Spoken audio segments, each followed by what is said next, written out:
Hello everyone and welcome back to another video from Wake&Tech.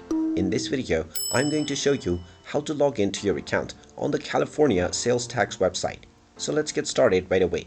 First of all, open up your web browser and then in the address bar type in cdtfa.ca.gov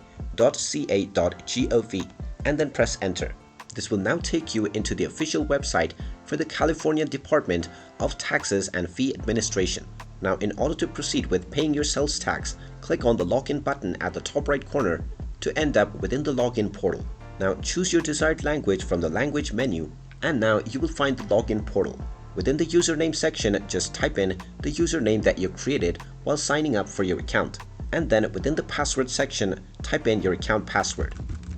After entering both of these credentials, you can click on the login button and you will be logged into your account on the California sales tax website.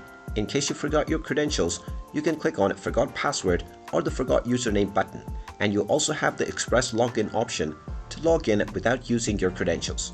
And there you have it. That is how easy it is to log into your existing account on the California Sales Tax Department. If you find this video helpful, make sure you hit that like button and subscribe to our channel if you haven't done so already. Also ring that notification bell to never miss another update from us. Thank you for watching and I will see you again in the next video.